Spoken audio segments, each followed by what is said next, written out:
These are solutions to exam 1 from Melham's Math 110C, the 11 a.m. class. Number 1, find the equation of the sphere with a center at -3, 1, -6, passing through the point 4, 1, -4. So this automatically tells me that I'm going to have x plus 3 squared plus y minus 1 squared plus z plus 6 squared equals something. What is the something? Well, you're given 1 point on the sphere, so I just need the distance from this point to this point, and that'll give me the radius.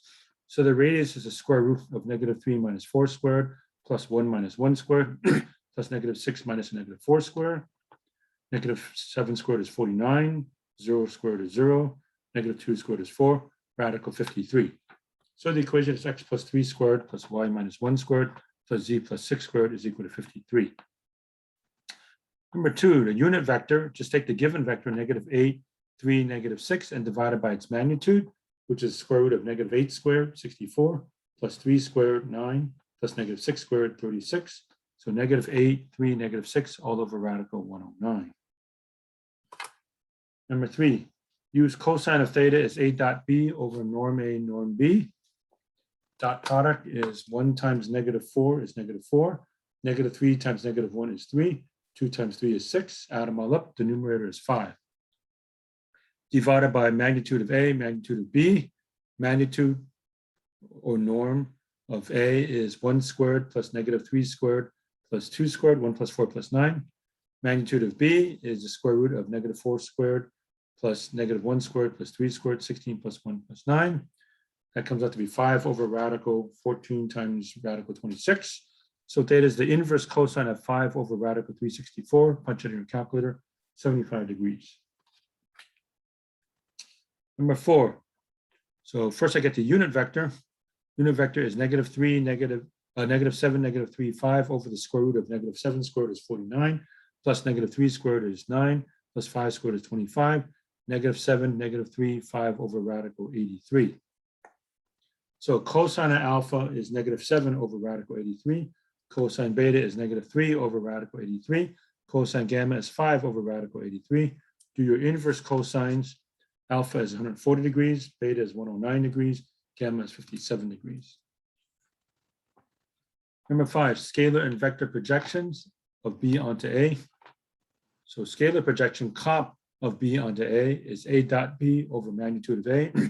Dot product is 1 times 4 is 4, plus 2 times 1 is 2, plus -1 times 0 is 0, over magnitude of A is the square root of 4 squared plus 2 squared plus 0 squared. That's radical 20, 6 over 2 radical 5, 3 over radical 5. Proj of B onto A, okay, well, I've already computed this, so just take 3 over radical 5 and multiply it by unit vector in the direction of A. So unit vector in the direction of A is 4, 2, 0 over magnitude of A is radical 20. That's 3 times 4 is 12, 3 times 2 is 6, 3 times 0 is 0, over square root of 100 is 10. So 1.2, 0.6, and 0. 6 going from 0, 0, 0, 1, 1, 1, 5, 2, 7, find the area of the triangle. So the vector PQ is 1, 1, 1. Vector PR is 5, 2, 7. Take the cross product. IJK, 1, 1, 1, 5, 2, 7.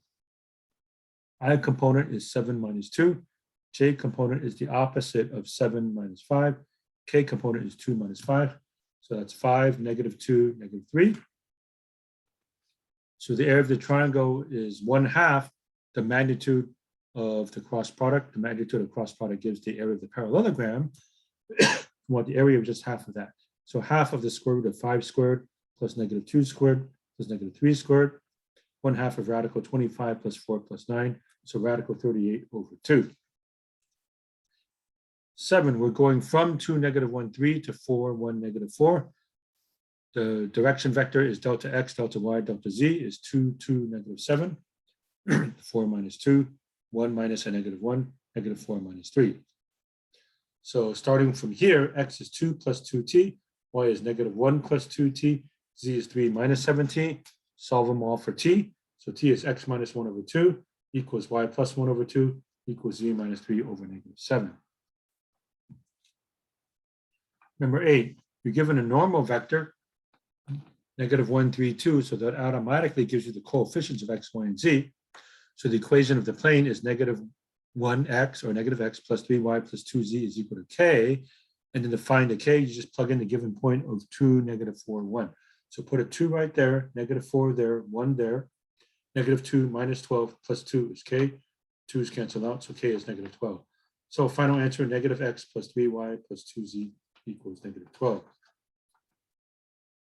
Number 9, L1, the direction vector is -6, 9, and -3. L2, the direction vector is 4, -6, 2. And these are scalar multiples of each other. If you multiply this equation by -3 halves, -3 halves times this is this. -3 halves of 4 is -6. -3 halves times -6 is 9. -3 halves times 2 is -3. Okay, that doesn't guarantee that you have parallel lines. It could be that they're the same line. So how do you know if they're the same or parallel? So we try to solve, we should get a consistent set of equations, if so. So I go ahead and try to set them equal. So from the z equations, 2s is equal to -3t. If this is z and this is z, that means -3t and 2s have to be equal. That gives me s is -3 halves t. Then I plug into the x equation. Plug into the x equation. I have -6t x is equal to 1 plus 4 times s, -3 halves t. So -6t equals 1 minus 6t. Well, this is impossible. How can anything be equal to itself plus 1? Right, so that guarantees that these two lines have the same direction vector, but they don't intersect. So that means they're parallel. And finally, number 10, traces in the coordinate planes. X equals 0 means z equals y, slope of 1 going through the origin. Y equals 0, z is -x squared. Z is functioning like y, so it's like y equals -x squared, parabola opening down. And then z equals 0, add x squared to both sides. You have y equals x squared, which is a parabola opening up. All right, so that was exam 1 for Math 110C, 11 o'clock section.